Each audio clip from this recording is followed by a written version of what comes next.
பெருமானார் ஸல்லல்லாஹு அலைஹி வஸல்லம் சொல்கிறாங்க, உலகம் அழியிற நாள் வந்துருச்சு, மறுமை நாள் வந்துருச்சு, நாளைக்கு உலகம் அழிய போகுது அப்படிங்கிற ஒரு நிலை இருந்தாலும் உங்கள் கைகளில் மரம் இருந்தால், செடி இருந்தால், விதை இருந்தால் நட்டு வைத்துச்சு. அந்த தாயின் காலடியில் சொர்க்கம்னு சொல்லுச்சு. கருவறையில் 10 மாதம் தாய் சுமந்தாங்க. ஆனால் மனிதன் பிறந்ததிலிருந்து இறக்கிற வரைக்கும் நாம சாப்பிட்ற அத்தனை உணவுகளுமே இந்த மரங்களிலிருந்து அல்லாஹ் கொடுத்துட்டு இருக்கிறான். இந்த பூமியை உங்களுக்கு விரிப்பாகவும் வானத்தை முகடாகவும் அமைத்தான். வானிலிருந்து தண்ணீரையும் இறக்கினான். அதன் மூலம் கனிகளை உங்களுக்கு உணவாக பூமியிலிருந்து வெளிப்படுத்தினான். எனவே அறிந்து கொண்டே அல்லாஹ்வுக்கு நிகராக எவரையும் கற்பனை செய்யாதீர்கள். அளவற்ற அருளாளனும் நிகரற்ற அன்புடையவனுமாகிய எல்லாம் வல்ல அல்லாஹுவின் திருப்பெயரால் திண்டுக்கல் மாவட்ட மஸ்ஜித் சேவை குழுவும் கிரீன் வேலி மெட்ரிகுலேஷன் ஸ்கூலும் இணைந்து இன்று மார்க்கத்தில் மிக முக்கியமான அங்கம் வகிக்கிற இந்த மரம் நடும் விழா இன்று நடைபெற்று கொண்டிருக்கிறது. பெருமானார் ஸல்லல்லாஹு அலைஹி வஸல்லம் அவர்கள் சொன்னார்கள், யார் ஒருவர் ஒரு மரத்தை நட்டு வைத்து, செடியை நட்டு வைத்து அது மரமாகி அது கனி தரும் பொழுது அதில் உண்ணக்கூடிய மனிதர்கள், பறவைகள், விலங்குகள் எவைகளெல்லாம் உண்ணுகிறதோ அத்தனைக்கும் தர்மம் செய்த நன்மை கிடைக்கும். இன்னும் ஒன்றை பெருமானார் ஸல்லல்லாஹு அலைஹி வஸல்லம் அவர்கள் சொல்கிறார்கள், யாராவது ஒருவர் அதிலிருந்து திருடி சாப்பிட்டாலும் மரத்தை வைத்தவருக்கு நன்மை கிடைக்கும்.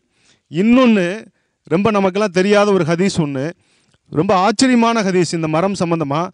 பெருமானார் ஸல்லல்லாஹு அலைஹி வஸல்லம் சொல்கிறாங்க, உலகம் அழியிற நாள் வந்துருச்சு, மறுமை நாள் வந்துருச்சு, நாளைக்கு உலகம் அழிய போகுது அப்படிங்கிற ஒரு நிலை இருந்தாலும் உங்கள் கைகளில் மரம் இருந்தால், செடி இருந்தால், விதை இருந்தால் நட்டு வைத்து விடுங்கள். எப்படிங்க?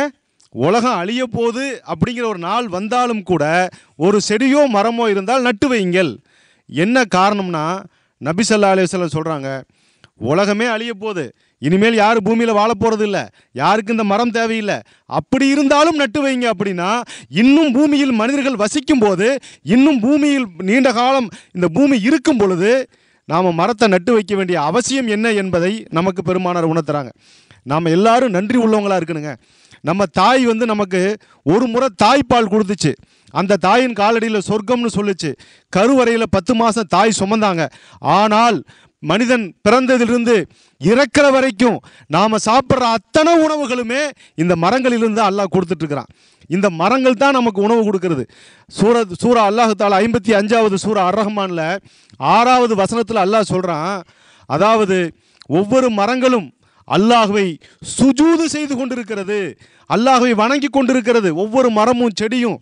இப்போ நாம் வைக்க போகிற இந்த மரம் இருக்குதே, செடி இருக்குதே, இது ஒவ்வொன்றும் அல்லாஹ்வை வணங்கக்கூடிய ஒரு ஜீவனைத்தான் நாம் நட்டு வைக்கிறோம் அப்படிங்கிறத நம்ம மனசில் எல்லாரும் வச்சுக்கணும். அதனால் இந்த கனிதரும் மரம் அப்படிங்கிறது, அதாவது சதக்கத்துல் ஜாரியா. இன்றைக்கி நீங்கள் ஒரு மரத்தை நட்டு வைப்பீங்க, அதிலிருந்து ஆயிரக்கணக்கான பழங்கள் வரும், அதை சாப்பிடக்கூடியவங்க நன்மை மட்டுமல்ல, அதிலிருந்து விதைகள் உற்பத்தியாகி கியாமத்து வரை அந்த மரத்தின் மூலமாக எத்தனை மரங்கள் இந்த உலகத்தில் உற்பத்தி ஆகிறதோ அத்தனை நன்மைகளும் இதோ இந்த மரங்களை தாங்கி கொண்டிருக்கிற இந்த விரல்களுக்கு சொந்தமாக போகுது. அப்படிங்கிற ஒரு ஆசையோட நாம் இன்ஷா அல்லாஹ் நினச்சி பாருங்கள். ஒரே ஒரு ஆக்சிஜன் சிலிண்டர் கொரோனா காலத்தில் ஒரு சிலிண்டர் என்ன ரேட்டுக்கு போயிட்டு இருந்துச்சு, ஆக்சிஜன் கிடைக்காம எத்தனை பேர் மடிந்து கொண்டிருந்தார்கள்.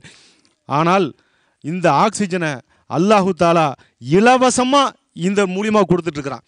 நம்முடைய அசுத்தமான கார்பன் டை ஆக்சைடை பூரா வாங்கிட்டு நமக்கு சுத்தமான ஆக்சிஜனை கொடுக்கக்கூடிய இந்த மரம் நம்முடைய தாய்க்கு ஒப்பானது.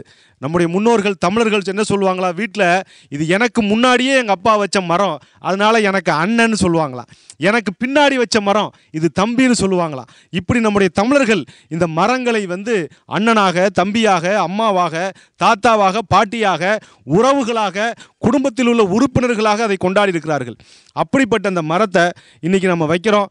அல்ஹம்துலில்லாஹ், இது மார்க்கத்தில் மிக மிக முக்கியமான அவசியமான இஸ்லாத்தில் ஒரு அங்கம் என்பதை உணர்ந்து, நன்மை என்பதை உணர்ந்து நாம் இன்ஷா அல்லாஹ் இதை வைப்போங்களா?